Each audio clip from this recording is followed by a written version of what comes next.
Ladies and gentlemen, welcome back to the channel. And who says that international breaks have to be quiet? Who says that there's never news during international breaks? Because today we've got a lot of news to get through. One story in particular, which really does affect the day-to-day running of Celtic Football Club, because it seems we're set to make a massive appointment behind the scenes, which will affect a number of different areas at Celtic. So we're going to talk about that. We're going to touch on last night's game against Sligo Rovers a wee bit and a couple of other things in between. So sit back, relax, strap yourself in, because we actually have something to talk about during an international break.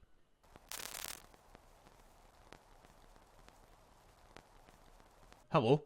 Like and subscribe if you haven't already. It would be much appreciated. Thank you to everyone who tuned in to last night's live stream for the watch along against Sligo Rovers. There'll be another live stream on the channel tonight for channel members. So if you want to join in and you want to become a channel member, you can do that through the top line of the description or the join button below. But we've got a few things to cover today, and I guess we should probably start with the thing that I just mentioned, the game against Sligo Rovers. Celtic last gasp found a win in Sligo last night. Sligo Rovers 2, Celtic 3, a movie of a game in Ireland last night. Oh, unbelievable. You know, it was a Champions League worthy. I'm joking, of course. It was a bloody friendly. But a good win for Celtic after it looked as though they were down and out. It looked as though we were going to be leaving Ireland with a loss last night.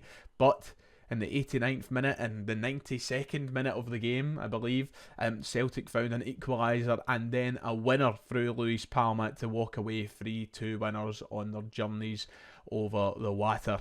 Luis Palma, the talk of the town after last night's hat-trick. He scored Celtic's 3 goals in the win, and he's kind of revived an opportunity for himself, I would say. I think a lot of people thought his Celtic career was done and dusted after that game against Falkirk, that maybe he wasted his last chance. Maybe that was his final chance to do something for Celtic. But, you know, he got a hat-trick last night, and maybe he's created a conversation for himself to get another opportunity at some point between now and the January transfer window. Listen, it's a friendly at the end of the day, and I'm not doing a lot of reading into that performance last night, because overall I thought Celtic were poor, and overall I thought Luis Palma was quite poor.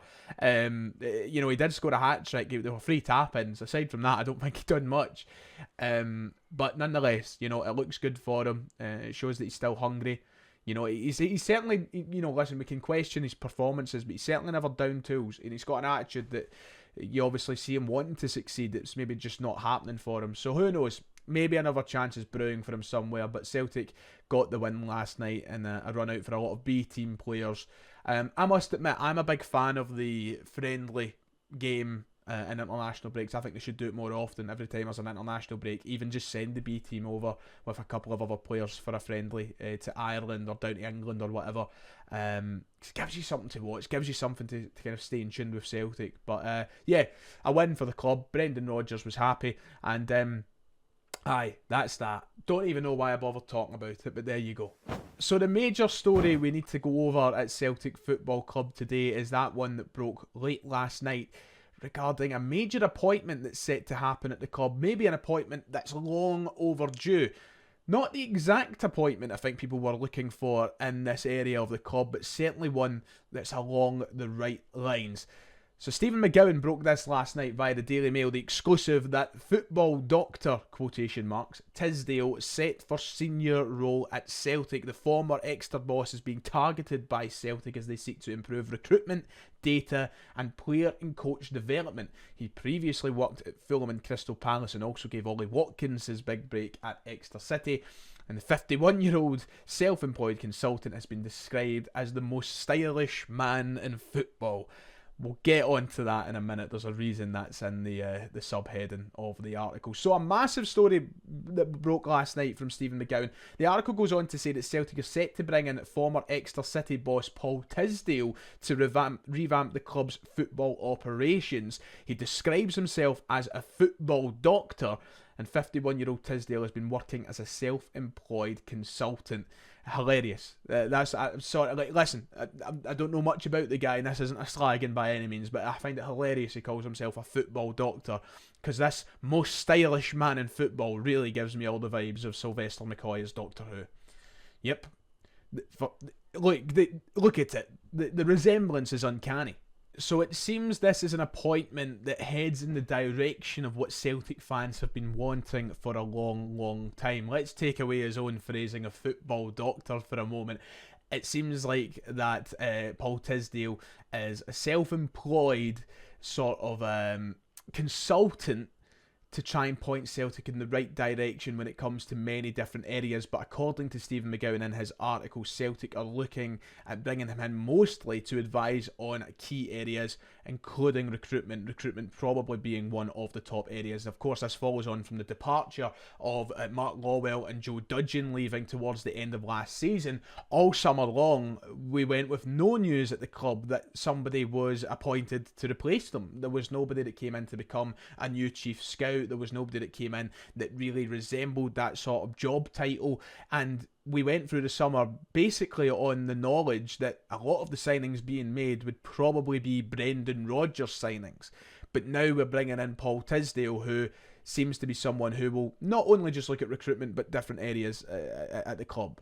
Paul Tisdale is also known for his work as a manager as well. He's managed a number of clubs across the football leagues in England, including Exeter City, where he was manager for 12 years. Yes, 12 years at Exeter City before going on to manage Milton Keynes Dons, Bristol Rovers and Stevenage as well. So a few different teams he's in charge of across the football leagues, managed the likes of Ollie Watkins, as I mentioned earlier. So this is a guy who has had experience both as a coach, both in this consultant role as well, where he's been at Crystal Palace, Fulham. So he's worked at some big clubs in that role, and he's done a number of different things in different areas. I certainly think that there's a lot to be positive about in this appointment, should it happen. By no means is this a director of football type appointment. It seems that it could be a consultant appointment that might only last a little while. You know, Gordon Strachan was brought in on a 3-month consultant role, and it could be similar to that with Paul Tisdale. There's been nothing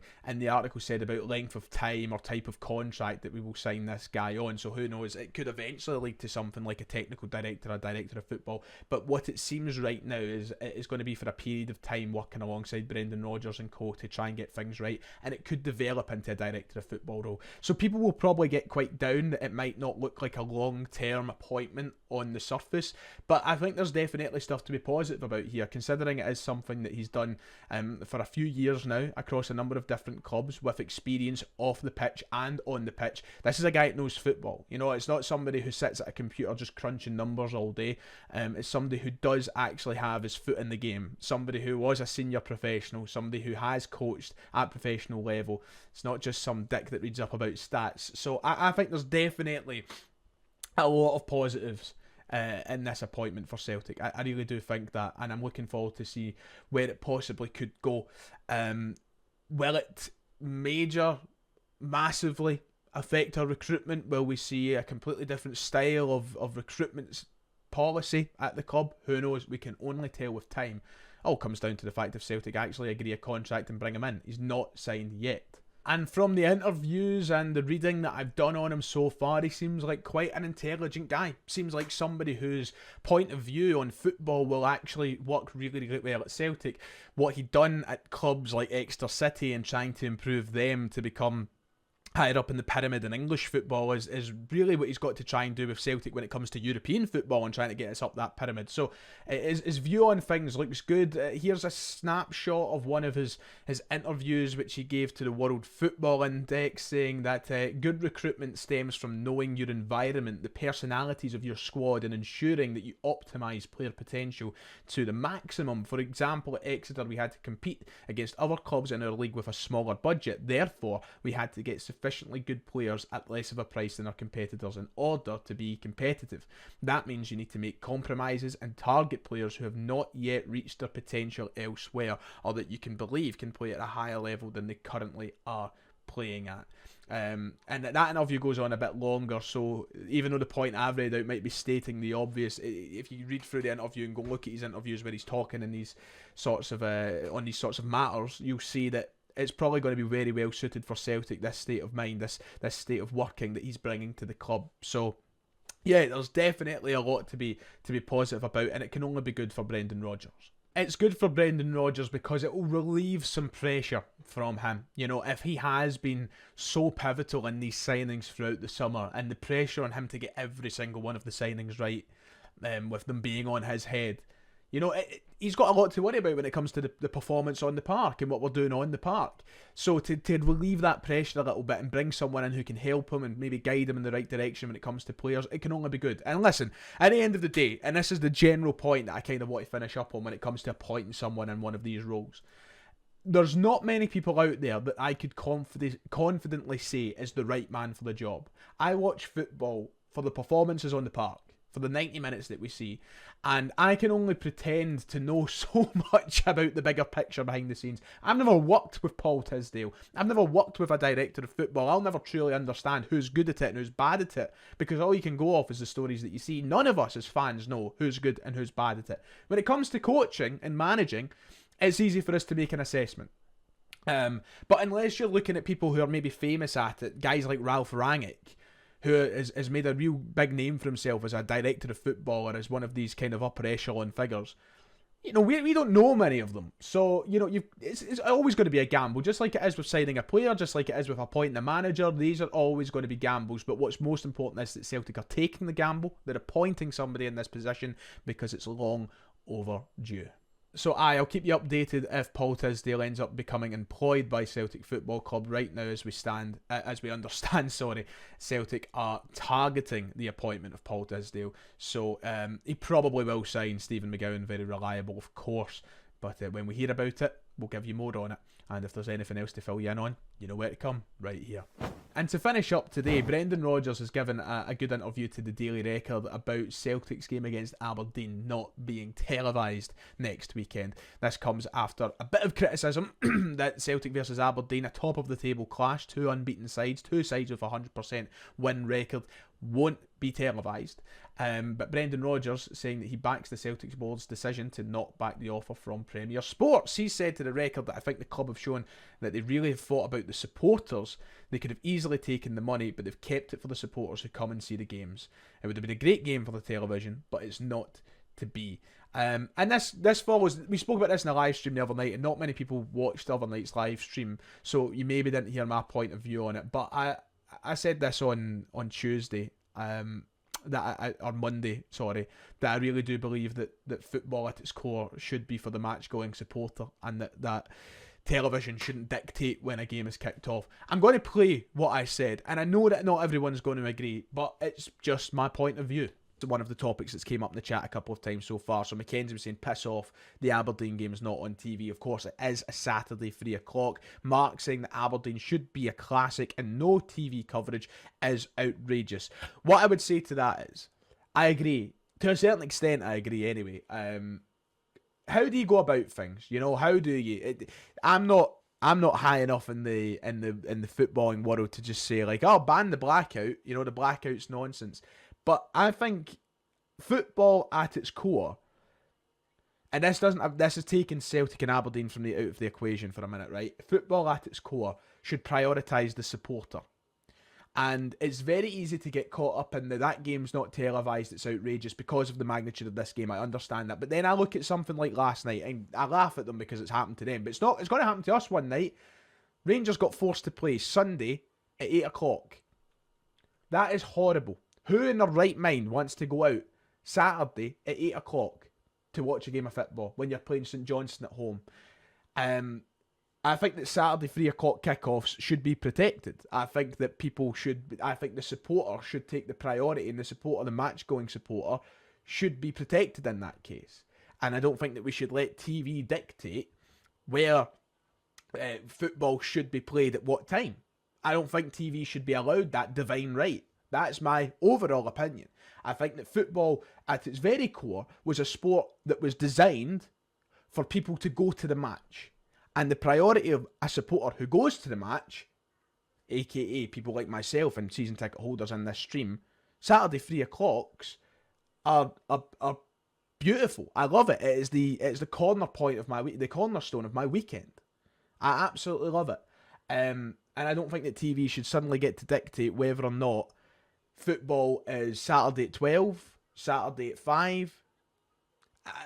and obviously they can't help the blackout thing. It's not their fault. It's a government rule or whatnot, but it's what it is. So that's a kind of snippet of what I said. If you want to go and see that conversation more in depth, go and check out the live stream from Monday night. There was a kind of 5-10 minute discussion with people in the chat about it, because I do truly understand both sides, and I get it. It's not easy for everyone to get to Celtic Park, and if you want to see it televised, then that makes sense. But at the end of the day, you know, Celtic fans paying their season book money every year, they pay it for a reason, because the games are best suited at a Saturday at 3 o'clock for most supporters, and I think that the supporters that go to the game should take the most.